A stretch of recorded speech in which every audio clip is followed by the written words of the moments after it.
আসসালামু আলাইকুম রহমতুল্লাহি ওবরকাতুহু। সম্মানিত দর্শক, আলোচনার শুরুতেই একটা বিষয় ক্লিয়ার করে নেই। সেটি হলো শিরোনামে যে জয় শব্দটি ব্যবহার করেছি, শেখ হাসিনার জয়। এই জয় বলতে ওনার সুযোগ্য পুত্র জনাব সজীব ওয়াজেদ জয় নন। জনাব সজীব ওয়াজেদ জয় সম্পর্কে কোনো ইন্ডিকেশন নেই এবং এই শিরোনামের সঙ্গে শেখ হাসিনার পুত্র সজীব ওয়াজেদ জয়ের আকার ইঙ্গিতে কোনো শব্দ নেই। এখানে জয় বলতে যেটা বুঝিয়েছি সেটি হলো শেখ হাসিনার ভিক্টোরি, হার সাকসেস এবং তার অর্জন, যেটা বাংলাতে জয়। আমি বিজয় বললাম না, বিজয়টা এটা ব্যাকরণগতভাবে বিজয় আর জয় আলাদা।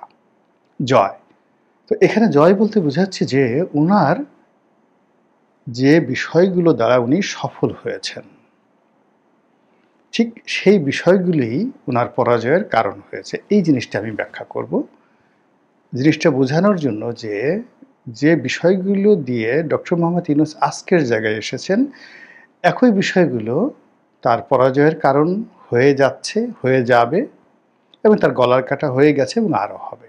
এটাকে ক্লিয়ার করার জন্য মূলত শেখ হাসিনার জমানার যেগুলো ধ্রুব সত্য, যে বিষয়গুলো আজ খোলামেলা, সে বিষয়গুলো নিয়ে আলোচনা করব।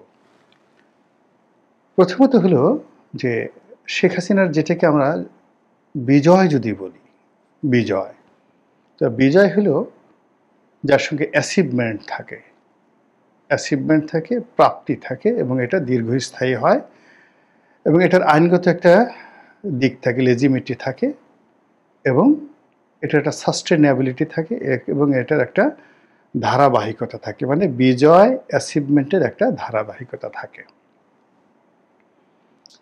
অন্যদিকে জয়, জয় মানে সাময়িক প্রাপ্তি। এটা জুয়ার মাধ্যমে পেতে পারেন, কৌশল করে পেতে পারেন, চুরি চামারি করে পেতে পারেন, লোক ঠকিয়ে পেতে পারেন। এটার মধ্যে কোনো নীতি নাই, কোনো নৈতিকতা নেই, এটার মধ্যে কোনো আনন্দ নেই। এটিকে বলা হয় জয়। এটাকে আপনি অ্যাচিভমেন্ট বলতে পারবেন না, এটাকে আপনি অর্জন বলতে পারবেন না, এটাকে প্রাপ্তি। অর্জন না বলে এটাকে আপনি বলতে পারেন আমি পেয়েছি, প্রাপ্তি। পথে কুড়িয়ে পেতে পারেন, ছাই ফু দিয়ে পেতে পারেন, হোয়াট এভার মেবি। তো এই শেখ হাসিনার যে কিছু জয়, যে জয়গুলো, যেমন তিনি জনগণের ভালোবাসা অর্জন করেছেন, আর তার জয় হলো তিনি জনগণকে ভয় দেখাতে পেরেছেন, এটা তার জয়। তার বিজয় যদি বলেন, তাহলে বিজয় বলতে বোঝাচ্ছে যে তিনি বাংলাদেশে তার দলটিকে এমন একটা জায়গাতে নিয়ে এসেছেন, এটি এখন রাজনীতির জন্য এতটা অপরিহার্য হয়ে পড়েছে, যেটি বঙ্গবন্ধুর জমানাতে, কোনো জমানাতে আওয়ামী লীগ রাজনীতির জন্য এতটা অপরিহার্য ছিল না। এই মুহূর্তে যেটা, অর্থাৎ তার পরাজয়ের পরেও, সব কিছু হারানোর পরেও, ক্ষমতাচ্যুতির পরেও তিনি এই যে তার দলটিকে রাজনীতির জন্য যে অপরিহার্য করে তুলেছেন এবং তার নাম প্রতি মুহূর্তে উচ্চারিত হচ্ছে এবং তাকে নিয়ে যেভাবে আলোচনা হচ্ছে এবং তাকে বাদ দিয়ে, তার দলকে বাদ দিয়ে বাংলাদেশের ঘুম হচ্ছে না, খাওয়া হচ্ছে না, দাওয়া হচ্ছে না, পায়খানা হচ্ছে না, প্রস্রাব হচ্ছে না, বিয়ে শাদী কোনো কিছু হচ্ছে না আওয়ামী লীগ ছাড়া। এটা হলো তার এই যে লিগেসি, তার ঐতিহ্য, তার সেই অ্যাচিভমেন্ট। তো মানে আমি আসল প্রসঙ্গে আসি, জয় নিয়ে। খুব সাময়িকভাবে লোক ঠকিয়ে তিনি যে কাজগুলো করেছেন, 2014 সালের নির্বাচন, 18 নির্বাচন এবং 24 নির্বাচন, এগুলো হলো জয়। আর এই জয়গুলো তিনি যে পেয়েছেন, এই পাওয়ার জন্য তিনি ব্যবহার করেছেন জুডিশিয়ারিকে, বিচার বিভাগকে, ব্যবহার করেছেন সেনাবাহিনী, পুলিশে তার কিছু তাবেদার কর্মকর্তার মাধ্যমে তিনি এই বিজয়গুলো বা এই জয়গুলো তিনি পেয়েছেন। তারপরে তার কিছু মাইম্যান ছিল, যেটা মানে প্রাইম মিনিস্টার্স মাইম্যান, দলের ভিতরে, দলের বাইরে, দেশে, দেশের বাইরে, এই জিনিসগুলো তিনি করেছেন। তো এই জিনিসগুলোর মধ্যে সবচাইতে তাকে সবচেয়ে বেশি তাকে জয় দিয়েছে, সেটা হলো বিচার বিভাগ। এই বিচার বিভাগকে তিনি যেভাবে ইচ্ছা সেভাবে ঢেলে সাজিয়েছেন এবং তার ইচ্ছায় ক্রমান্বয়ে একেবারে শেষের দিকে যে বিচার বিভাগ ছিল সেই বিচার বিভাগ সম্পর্কে খুবই নেতিবাচক কথাবার্তা বলা হতো। তো যাই হোক, তিনি যখন একেবারে সুখ স্বপ্নে বিভোর, যেখানে সুপ্রিম কোর্টের প্রধান বিচারপতিকে তুমি করে রাখতে পারেন, তাকে দাঁড় করিয়ে রাখতে পারেন, তাকে থাপ্পড় দিয়ে গাল ফাটিয়ে দিতে পারেন, তাকে ঘাড় ধরে দেশ থেকে বের করে দিতে পারেন, তাকে বলতে পারেন তুমি এভাবে রায় লিখো। অন্তত পক্ষে ৩-৪ জন বিচারপতি আপনি তাদের এই দুর্গতি, বর্তমান অবস্থায় যারা পালিয়ে আছেন প্রধান বিচারপতি রূপে, জেলে আছেন, দেশের বাইরে আছেন, এরকম ৩-৪ জন প্রধান বিচারপতি, চিফ জাস্টিস, তাদের পরিণতি দেখেই বুঝতে পারেন যে শেখ হাসিনা এই বিভাগটার উপরে কি পরিমাণ আধিপত্য বিস্তার করেছিলেন। তিনি যেভাবে চাইতেন ওভাবেই সব কিছু হয়ে যেত। তো এই যে তার জয়, এই জয়টি তার কিভাবে পরাজয় হয়ে গেল দেখেন। শেষের দিকে জাস্ট এই হাইকোর্ট বা এই সুপ্রিম কোর্ট থেকে একটা রায় দিতে গড়িমসি করতে একটু দেরি করার কারণে একটা বিপ্লব হয়ে গেল। এই গেল জয়ের ক্ষেত্রে বিচার বিভাগ। তার দ্বিতীয় জয়ের উপলক্ষ ছিল পুলিশ এবং র্যাব। এখানে তিনি যে মনস্টারগুলো তৈরি করেছিলেন, দানবগুলো তৈরি করেছিলেন, এই দানব তারা নিজেরা নারী, অর্থ, টাকা সব কিছু দিয়ে যেমন তারা বিত্ত বৈভব বিলাসী একেবারে রীতিমতো বালাখানা খুলে বসেছিলেন, ঘরে, ঘরের বাইরে, রুমে রুমে, মানে দুনিয়াতে যাকে বলা হয় একজন মানুষের ইন্দ্রিয়গত যত তৃপ্তি আছে সবগুলোই এই তার যে মাইম্যান দানব ছিল পুলিশে, তার যারা লোকজন তারা সেই কাজগুলো করেছেন।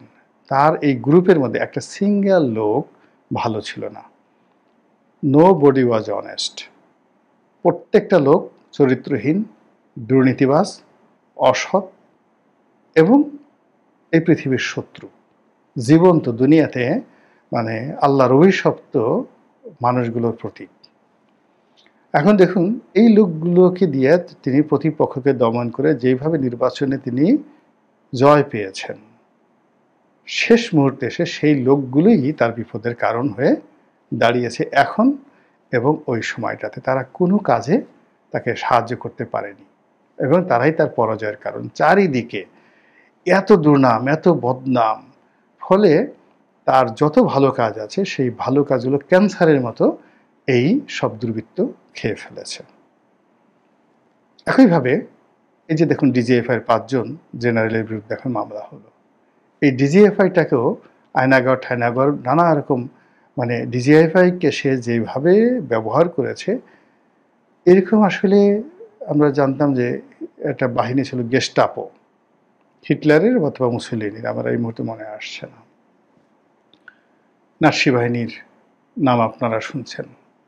তো এই সকল সিক্রেট পুলিশ, সিক্রেট বাহিনী যে অন্যায় অত্যাচার করেছে তার চাইতে এই যে আয়না ঘরের যে নির্মমতা, কিংবা র্যাবের যে 7 মার্ডার, কোনো অংশে কম নয়। অথচ এই বাহিনীগুলো তাকে পারফর্ম করতে গিয়ে এই যে হেলিকপ্টার থেকে গুলি করে, হেলিকপ্টার থেকে গুলি করে আসলে 2 পয়সারও লাভ হয় না। হেলিকপ্টার থেকে গুলি করা যায় নাকি? আমরা এটা সিনেমাতে দেখা যায়, ভয় দেখানো যায়, হেলিকপ্টার থেকে বোমা মারছে, গুলি করছে, কিন্তু আলটিমেটলি যে কাজটি করতে হয় পৃথিবীর সব জায়গাতে আগের থেকে এখন অবধি পুরো যুদ্ধটাই হয় হলো মাটিতে, মানে স্থল যুদ্ধে আর্টিলারি, যেটাকে আর্টিলারি বলা হয়, পদাতিক ডিভিশন, ইভেন ক্যাভেরি, মানে আপনার খুব ঘোড়া সওয়ার আছে, কামান বাহিনী আছে। এটা দিয়ে কখনো যুদ্ধে মানে পরিপূর্ণভাবে জয় লাভ করা যায় না। আপনার খুব ভালো নেভি আছে, শুধুমাত্র নেভির উপর নির্ভর করে যুদ্ধ জয়লাভ করা যায় না, চূড়ান্ত জয়লাভ করা যায় না। চূড়ান্ত জয়লাভ করে কোনো শাসন ক্ষমতা প্রতিষ্ঠিত করতে হলে আপনাকে পদাতিক বাহিনী লাগবে, ইনফ্যান্ট্রি, এটা লাগবে বেশি।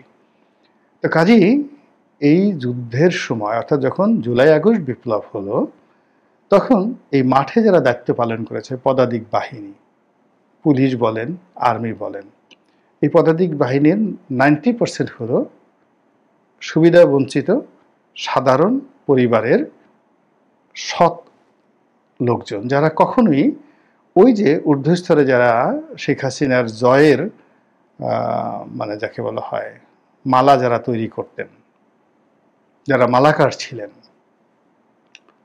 তাদের সঙ্গে এদের শত্রুতা ছিল। পুলিশের কনস্টেবলরা কখনো যাকে বলা হয় বেনজির ঠেনজির এদেরকে পছন্দ করতেন না। তো যখনই বিষয়টা পদাধিকে চলে আসলো, লড়াইটা করতে হবে মাঠে ময়দানে, তো সেই মাঠে ময়দানে লড়াই করার মতো সামরিক বাহিনী, পুলিশ বাহিনী শেখ হাসিনার ছিল না। তার যারা ছিল মালাকার, তারা হলো পদধারী পদবীধারী এসপি, ডিসি বা IG, DIG, general, major general, colonel, brigadier. কিন্তু এরা তো মাঠে পদাতিক বাহিনীর মতো তারা সম্মুখ যুদ্ধতে আসেনি। ফলে কি হলো, ওই যে তার যে জয়ের যারা মালাকার ছিল, মালাকার মানে যারা মালা গাঁথে, তো যারা মালা গেঁথেছিল তারা এই পদাতিক বাহিনীর সাথে তাদের সংযোগটা ছিন্ন হয়ে যায় শেষ দিকে, এবং এই পদাতিক বাহিনী রাস্তার যারা বিক্ষোভকারী তাদের সঙ্গে মিশে যায়। ফলে কি হলো, এটা তার জন্য বুমেরাং হয়ে গেছে। বুমেরাং হয়ে গিয়ে এই যে বিজয়টা গত 15 বছর ধরে তিনি হয়তো দেখা গেল 2000-3000 কর্মকর্তাদের দ্বারা যে কাজটা করতেন, পুলিশ, সামরিক বাহিনী, এই 3 বাহিনী মিলিয়ে আনসার টানসার মিলিয়ে ধরেন অ্যাটলিস্ট 10 লাখ। এই 10 লাখ পদাতিক বাহিনী যারা মাঠে দায়িত্ব পালন, তাদেরকে তিনি যদি খুশি রাখতেন তাহলে এই ঘটনাটা ঘটতো না। একইভাবে এই যারা যারা বের হয়েছে রাস্তায় পদাতিক, মানে আন্দোলনকারীদের যারা পদাতিক ছাত্র জনতা, তিনি তাদেরকে বিক্ষুব্ধ করে তুলেছিলেন, অথচ তাদের মাথার উপর যারা কমান্ডার ছিলেন, মন্ত্রী ছিলেন, এমপি ছিলেন, মাস্তান ছিলেন, এলাকার মহল্লার সর্দার ছিলেন, কমিশনার ছিলেন, মার্কেট কমিটির সভাপতি ছিলেন, সবাই তার পকেটে ছিল। এবং এগুলো রেখে তিনি ব্যবসায়ীদের নেতা ছিল, প্রকৌশলীদের নেতা ছিল, ডাক্তারদের নেতা ছিল, সব ছিল তার। কিন্তু এগুলো সব তো আমার জন্য বুমেরাং হয়ে গেছে। এর কারণ হলো ওই যে ইনফ্যান্ট্রি যারা, একটা মার্কেটের সভাপতি সেক্রেটারি, ধরেন মোতালে plaza, eastern plaza, Bashundhara market, এখন সভাপতি সেক্রেটারি তার দালালি করছে। তারপরে এফবিসিআই সভাপতি, বিজিএম এর সভাপতি, সেক্রেটারি, ডিরেক্টর, তারা তার দালালি করেছে। কিন্তু সাধারণ বিজিএম এর যারা মালিক, তারা তো তার পক্ষে ছিলেন না। ফলে কি হলো, এই যারা মাঠে তারা আন্দোলনকারীদের সঙ্গে মিশে গেছে এবং তার জন্য বুমেরাং হয়ে গেছে। তো এই গেল মানে পুলিশ, আমলাতন্ত্র, জুডিশিয়ারি। সেম ফর সাংবাদিক। মানে সাংবাদিক বলতে যেটি বোঝায় সেটি তো এখন সাংবাদিক একটা গালিতে পরিণত হয়ে গেছে ক্ষেত্র বিশেষে, কিছু কিছু কারণে, শেখ হাসিনা জমানার কারণে। যেমন দেখা গেল রাজকীয় সাংবাদিক, গণভবনের সাংবাদিক, সিনিয়র সাংবাদিক, প্রবাসী সাংবাদিক, অনুসন্ধানী সাংবাদিক, মজলুম সাংবাদিক। বলেন তো, এরশাদের জমানাতে বা যাদের গ্লোরিয়াস টাইমে সাংবাদিক সে জেনারেল ম্যাটার, এর সাথে মজলুম লেখার দরকারটা কি, এর সঙ্গে প্রবাসী সাংবাদিক লেখার দরকারটা কি, এর সঙ্গে অনুসন্ধানী সাংবাদিক, সিনিয়র সাংবাদিক, এমিরাটস সাংবাদিক, মানে পুরো সংবাদপত্র জগৎটার মধ্যে এই যে বিভেদ বিসংবাদ তৈরি করে সাধারণ যারা নিউজ তৈরি করে, নিউজ ভ্যালু যাদের রয়েছে, যারা এইখানে পদাধিক, তারা শেখ হাসিনার বিরুদ্ধে চলে গেছে। ফলে পুরো সোশ্যাল মাধ্যমটি 100% তার এগেনস্টে চলে গিয়েছিল। ফলে তিনি ওখানেও যারা মালাকার ছিলেন, মালিক ছিলেন, সাংবাদিক নেতা ছিলেন, তাদেরকে মন্ত্রী বানিয়েছেন, এমপি বানিয়েছেন, রাজপ্রাসাদে নিয়ে গেছেন, সব বুমেরাং হয়ে গেছে। এই জন্য বললাম যে শেখ হাসিনার যে জয়ের যারা মালাকার, মালা যারা গেঁথেছিলেন, তাদের কারণেই তার পরাজয় হয়েছে। এখন বর্তমান প্রসঙ্গে আসি। খোলামেলা ডক্টর মোহাম্মদ ইউনূসের কথাই বলি। ডক্টর মোহাম্মদ ইউনূসের যে জয়, তার অ্যাচিভমেন্ট বলতে ঘোড়ার ডিম কিছুই নেই, নাথিং। তার পুরোটাই জয়। গ্রামীণ ব্যাংক তার জয়, নোবেল পুরস্কার তার জয়। এটা বিজয়ও নয়, এটা জাস্ট জয়। তো নোবেল পুরস্কার জয়, গ্রামীণ ফোন জয়, গ্রামীণ ব্যাংক জয়, এই বিদেশ থেকে তিনি 200-250 ডক্টরেট ডিগ্রি পেয়েছেন জয়, যা কিছু দেখেন সব কিছুই জয়। আর এই জয় পাওয়ার জন্য তিনি 2 হাতে টাকা ঢেলেছেন, লবিস্ট নিয়োগ করেছেন, কৃত্রিম বন্ধু তৈরি করেছেন, বিশ্বের নামকরা মিডিয়াদের সঙ্গে সম্পর্ক স্থাপন করেছেন, এবং এগুলো করে তার কাছে মনে হয়েছে যে তিনি আসলেই বিজয়ী হয়েছেন, আসলেই তিনি অ্যাচিভ করেছেন, অর্জন করেছেন, আসলেই তিনি একটা লিগেসি তৈরি করেছেন। এটা দীর্ঘদিন তার মনে হয়েছিল। এবং এই যে বাংলাদেশে ধরেন ইভ্যালি, ডেস্টিনি, যুবক, মানে যে সমস্ত লোক বহুদিন অপকর্ম করে করে সফলতা পেয়েছেন, তারা মনে করতেন যে এটাই আসলে সঠিক পথ, সব মানুষের উচিত এই কাজগুলো করা। কেন যে মানুষ এই কাজ করে না, এটি নিয়ে তারা খুব আফসোস করতেন মাঝে মধ্যে। তো এরকম হয়। তো ডক্টর মোহাম্মদ ইউনূসের একই অবস্থা, যে কী করে ওয়াশিংটন পোস্টে লিড নিউজ দেওয়া হয়, কী করে ওয়াশিংটন পোস্টের ফার্স্ট পেজে বিজ্ঞাপন দেওয়া যায়, কী করে হোয়াইট হাউসে ঢোকা যায়, কী করে সেখান থেকে একটি ডিগ্রি আনা যায়, কী করে একটা বিশ্ববিদ্যালয়ে গিয়ে একটা সমাবর্তন অনুষ্ঠানে উপস্থিত হওয়া যায়, সেখানে গিয়ে একটা বক্তৃতার আয়োজন করা যায়। এই জিনিসগুলো তিনি করতে করতে করতে করতে এতটা দক্ষ, অভিজ্ঞ হয়ে গিয়েছিলেন যে তার এই জয়টাকে তিনি বিজয় মনে করেছিলেন। আর বিজয়ের ফলে তিনি যা কিছু তার প্রাপ্তি ছিল, এই প্রাপ্তিটাকে তিনি মনে করেছিলেন অর্জন, বাট নাথিং অর্জন, পুরোটাই তার জয়। কৌশল করে তিনি এই কাজগুলো করেছেন। আর এই কৌশল করার ফলে কি হলো, তিনি এই ক্ষমতায় মাত্র 14 মাসে তার সারা জীবনের যে জয়, সেইগুলো এখন পরাজয়ে রূপান্তরিত হতে যাচ্ছে।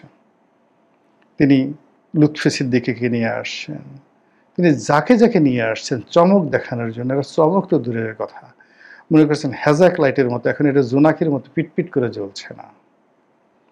তিনি যেভাবে বিদেশি সাংবাদিকদের সাথে সাক্ষাৎকার দিয়ে অতীতে চমক সৃষ্টি করার চেষ্টা করেছেন, বাংলাদেশি সাংবাদিকরে ঘোড়ার ডিম পাত্তাই দেওয়ার চেষ্টা করেননি। এটা যে তার জন্য কতটা বুমেরাং, যে বাংলাদেশের সমস্ত পত্রপত্রিকাগুলো রেগে মেগে তাকে একেবারে শেষ করে দিচ্ছে। বাংলাদেশের কোনো পত্রিকা তার পক্ষে নিউজ করে না, একটা ট্রু শব্দ করে না। সমস্ত মানুষের মধ্যে তার এই সরকারের আমলে তো সব খারাপ না, অনেক ভালো কাজ আছে। একটি ভালো কাজকে প্রমোট করার মতো বাংলাদেশে কোনো পত্রিকা নেই। এর কারণ হলো তিনি যে ওই যে জয় অর্জন করেছেন বিদেশি পত্রপত্রিকা দিয়ে, সেই বিদেশিরা তো তাকে এই মুহূর্তে বাংলাদেশের বিষয়গুলো মানে ব্যক্তি ইউনূসের কিছু কিছু বিষয়ে পয়সা পেয়ে তারা সেভাবে প্রচার করেছে, কিন্তু টু দি পয়েন্টে লাইন আপে তার রাজনীতি, তার কর্মকাণ্ড, এগুলোকে করার মতো সময়, ধৈর্য কোনোটাই বিদেশিদের নেই। আর ওটা মানুষ পড়বেও না। তার দরকার এখন ফেসবুক, তার দরকার এখন টুইটার, ইউটিউব। বাংলাদেশে যারা এগুলো মানে চালাচ্ছে, তাদের সাধারণ জনগণ, এই যে মফস্বল সাংবাদিক, ছোটো ছোটো ওপেন টি বাস্কোপ মাকড়া পত্রিকা থেকে শুরু করে প্রথম আলো, ডেইলি স্টার, বাংলাদেশ প্রতিদিন, এরকম পত্রিকার সাংবাদিকদের মানে একেবারে আকণ্ঠ সমর্থন দরকার। সেটা হচ্ছে না। ফলে কি হলো, যে যে বিষয়গুলো তিনি ভাইব তৈরি করে জয়লাভ করেছেন, সেই বিষয়গুলো এখন তার জন্য পরাজয়ের কারণ হয়ে যাচ্ছে। এবং সেই পরাজয়টা এত বেশি ব্যাপক হচ্ছে, শেখ হাসিনার চেয়ে ব্যাপক হয়ে যাবে সামনের। কারণ হলো, শেখ হাসিনার যদি 100টা ডক্টরেট ডিগ্রি থেকে থাকে, ডক্টর মোহাম্মদ ইউনূসের 200 বা 300 ডক্টরেট ডিগ্রি আছে। শেখ হাসিনা রাজনীতিতে ছিলেন, উনি রাজনীতিতে ছিলেন না, ওনার এত কিছুর পর একটা কর্মী বাহিনী ছিল, ওনার কোনো কর্মী বাহিনী নেই। ফলে কি হচ্ছে, যখন মৌমাছির মতো চারিদিক থেকে ওনার উপরে ওনার প্রতিপক্ষরা বাতাস দেবে, ফু দেবে, সুরসুরি দেবে, বুঝতে পারেন যন্ত্রণাটা কি পরিমাণ হতে পারে, নির্মম হতে পারে। মহান আল্লাহ আমাদের সবাইকে হেদায়েত দান করুন এবং হেফাজত করুন। আসসালামু আলাইকুম ওয়া রাহমাতুল্লাহি ওয়া বারাকাতুহু।